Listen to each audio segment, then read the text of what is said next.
ओम नमः शिवाय।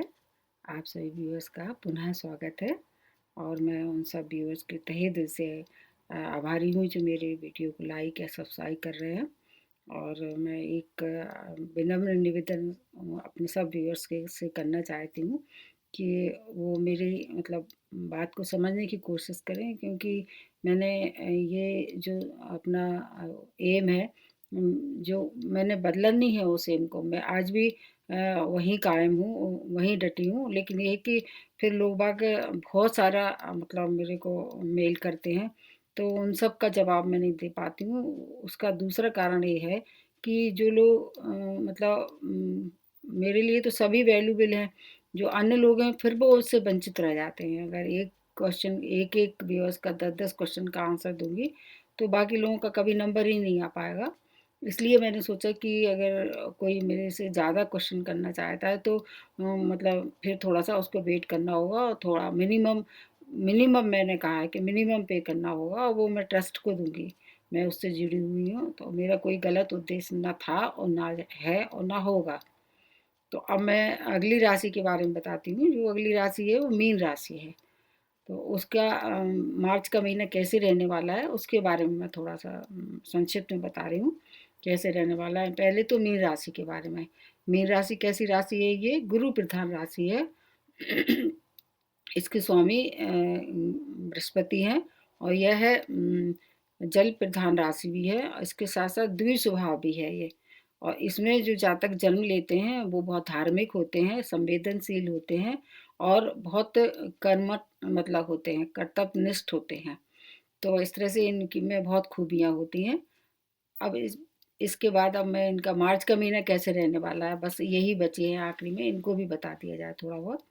सबसे पहले वो 4 ग्रह बता देती हूँ। जो 4 ग्रह हैं, जो उनके बारे में मैंने हर एक राशि के लिए बताया है। तो अभी इनके गुरु कहाँ चल रहे हैं? इनके भाग्य स्थान में चल रहे हैं। तो ये इनके लिए बहुत प्रबल मतलब वो है भाग्य स्थान में। वैसे तो गुरु का ही कहा जाता है कि जहाँ बैठते हैं उसका प्रभाव कम कर देते हैं। तो भाग्य में उतना अशुभ नहीं देंगे, शुभ भी नहीं देंगे, लेकिन भाग्य में वृद्धि तो करेंगे।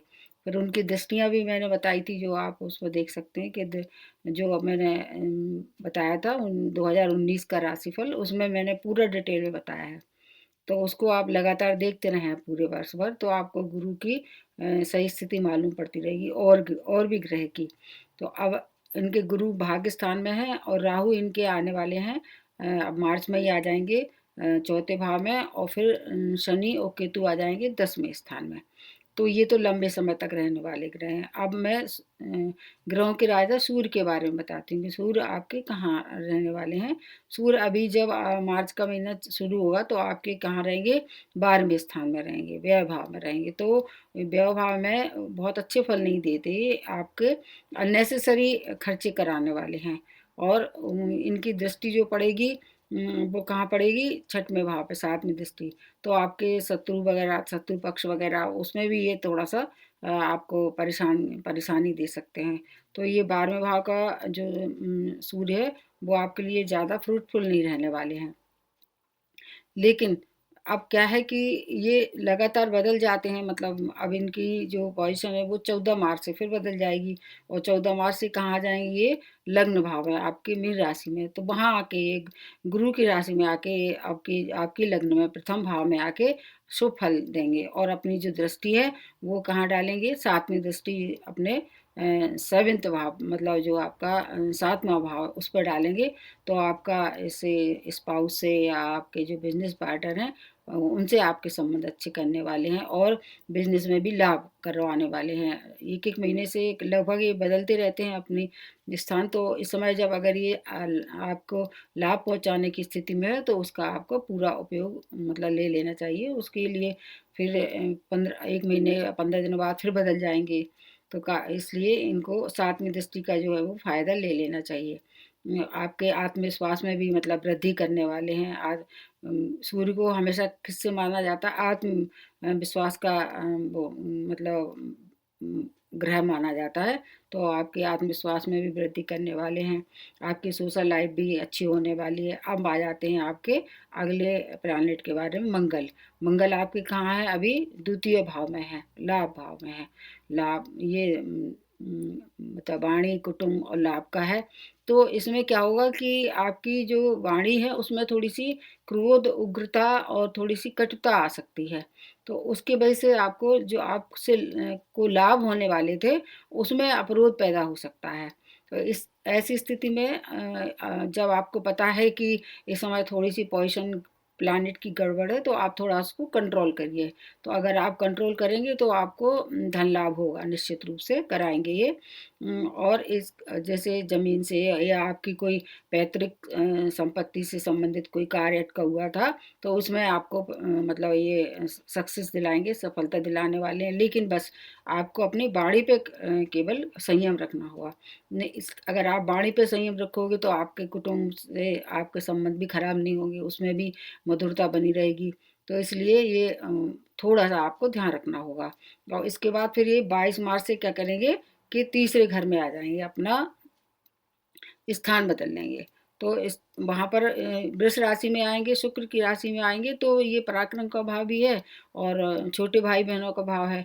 तो इसकी वजह से ये 22 मार्च के बाद थोड़ा सा आपको जो वाणी से संबंधित जो परेशानी हो रही थी उसमें थोड़ी सी आपको रिलीफ हो सकता है। तो इस तरह से उसमें आपको थर्ड हाउस में क्या करेंगे, ये परिश्रम तो कराएंगे लेकिन आपको एक नई स्फूर्ति के साथ, मतलब आपके अंदर आपको ऐसा लगेगा कि आप में बहुत एनर्जेटिक है, आप में बहुत ऊर्जा संचित हो गई है, उसके साथ एक काम कराएंगे। और फिर इनकी दृष्टि कहाँ पड़ने वाली है? आपके भाग्य स्थान पे।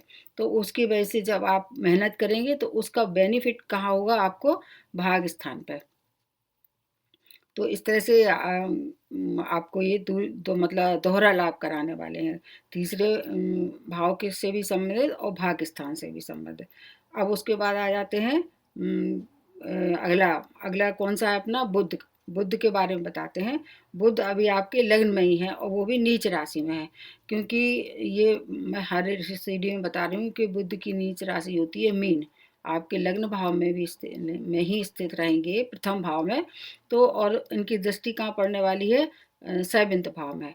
तो आपके जो पार्टनर हैं या स्पाउस हैं उससे आपके जो है संबंध थोड़े से बिगड़ सकते हैं, इसलिए क्योंकि एक तो ये कि बुद्ध जो है बुद्धि का वो है, तो आदमी की जो जब बुद्धि थोड़ी सी भ्रमित हो जाती है तो उसको सही और गलत बात का मतलब वो नहीं रहता है, उसको समझ नहीं आती है या ज्ञान नहीं, मतलब रहता है लेकिन वो समझ नहीं पाता। ज्ञान तो रहता है हर आदमी को, लेकिन आपकी जो बुद्धि थोड़ी सी भ्रमित कर देंगे और उसके वजह से आपकी जो मतलब मैरिज लाइफ है स्पाउस से या आपके पार्टनर हैं उससे थोड़े से आपके संबंध बिगड़ सकते हैं।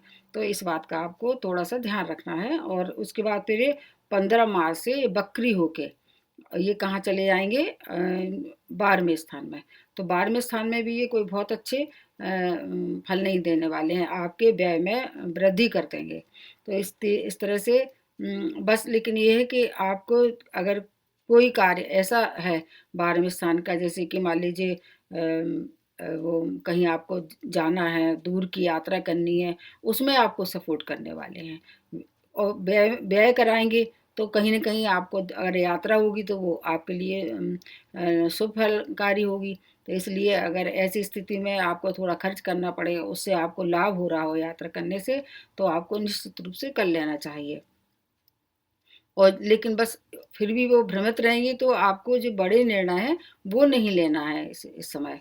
तो इसलिए बुद्धि के बारे में थोड़ा सा ध्यान रखना है कि बुद्धि अगर सही काम कर रही है तभी आप निर्णय लें। अब उसके बाद आते हैं शुक्र के बारे में। शुक्र कहाँ है आपके? अभी मकर राशि में है और मकर राशि आपकी कहाँ है? 11वें भाव में है, मतलब 11 जहाँ पर आम आय का घर होता है जो। तो शुक्र तो आपकी जो मतलब रुकी हुई इच्छाएं थी, रुकी हुई मनोकामना थी, वो 11वें भाव में पूरी कराने वाले हैं, क्योंकि ये बहुत अच्छे होते हैं। 11वां भाव भी बहुत अच्छा होता है, शुक्र तो 11वें भाव में बहुत अच्छे फल देता है। ये 11वां भाव केवल ऐसा है जिसमें कोई भी ग्रह खराब फल नहीं देता है।